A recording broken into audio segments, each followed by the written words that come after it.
Big boss ഹൗസിൽ ഇപ്പം നിലവിലുള്ള ടോപ്പ് 5 വരാൻ ചാൻസ് കൂടുതൽ ഫസ്റ്റ് ആളെന്ന് പറഞ്ഞാൽ ജിൻഡോ ആണ്. ജിൻഡോൻ്റെ കാര്യം പറയുകയാണെങ്കിൽ വോട്ടിൻ്റെ അടിസ്ഥാനത്തിലാണ് ജിൻഡോ ടോപ്പ് 5 ഫസ്റ്റ് എന്ന് പറയുന്നത്.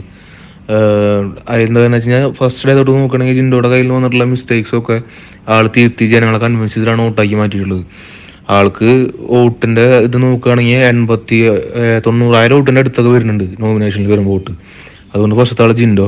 രണ്ടാമത്തെ ആളെന്ന് പറഞ്ഞാൽ അഭിഷേകാണ്. അഭിഷേക് വളരെ മാന്യമേ കളിയുന്ന ഒരാളാണ്.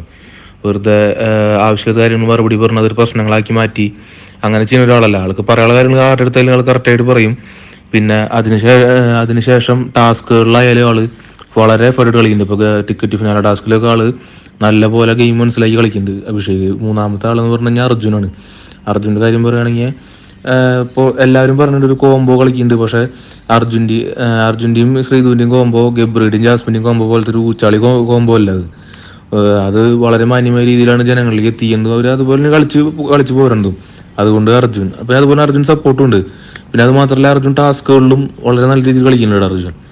പിന്നെ നാലാമത്തെ ആളെന്ന് പറയുന്നത് സിജോൻ്റെ കാര്യം പറയുകയാണെങ്കിൽ സിജോ കളിക്കുന്ന ടാസ്കുകൾ. പക്ഷേ സിജോൻ്റെ ഒരു പോസിറ്റീവ് പോയിന്റ് എന്ന് പറഞ്ഞു കഴിഞ്ഞാൽ ഒരു പോയിന്റ് പറയുന്നുണ്ടെങ്കിൽ അത് കറക്റ്റായിട്ട് ഓപ്പോസിറ്റ് ആളിലേക്ക് ആൾ എത്തിക്കുന്നുണ്ട്.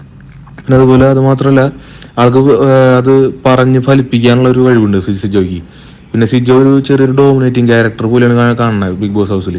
എന്താ കാരണം എന്നുണ്ടെങ്കിൽ അവൻ സംസാരിക്കുമ്പോൾ ആരും അവനെതിർത്ത് സംസാരിക്കാൻ ഒരു ഇനീഷ്യേറ്റീവ് എടുക്കണില്ല. എല്ലാവരും സൈലൻ്റ് ആവുകയാണ് ചെയ്യുന്നത്. പിന്നെ അഞ്ചാമത്തെ ആളെന്ന് പറഞ്ഞു കഴിഞ്ഞാൽ ജാസ്മിനാണ്. ജാസ്മിൻ ഇത്ര നാൾ വളരെ വൃത്തിയുടെ രീതിയിൽ ഊച്ചാളി കളിച്ചിരുന്നത്. പക്ഷേ ഇപ്പോൾ ഗബ്രി പോയതിന് ശേഷം പുറത്തത്തെ കാര്യങ്ങളെ പറ്റി അറിഞ്ഞുകൊണ്ടാണോന്ന് അറിയില്ല, അല്ലെങ്കിൽ ഫാമിലി എപ്പിസോഡ് കഴിഞ്ഞ പിന്നെ ജാസ്മിന് കുറേ മാറ്റങ്ങൾ വന്നിട്ടുണ്ട്. ആള് ഒരു ആവശ്യമില്ലാണ്ട് വെറുതെ ഓരോ കണ്ടന്റുകൾ ഉണ്ടാക്കിക്കൊണ്ടിരിക്കുകയാണ്. ഇപ്പോൾ നോറയുടെ തലയിൽ കയറിക്കൊണ്ടിരിക്കുകയാണ് ഓരോ കണ്ടന്റുകൾ ഉണ്ടാക്കാൻ വേണ്ടിയിട്ട്. അതുപോലെ ഇപ്പോൾ അതുകൊണ്ട് തന്നെ ജാസ്മിന് വോട്ടുണ്ട് ഇപ്പോൾ പുറത്തുനിന്ന് കണ്ടന്റ് ക്രിയേറ്റ് ചെയ്യണോണ്ടായിരിക്കാം ആൾക്കാർ വോട്ട് ചെയ്യണത്. അപ്പോൾ ഈ 5 പേരാണ് ടോപ്പ് 5 വരാൻ ചാൻസ് ഉള്ളത് ഇപ്പോൾ ബിഗ് ബോസ് ഹൗസിൽ.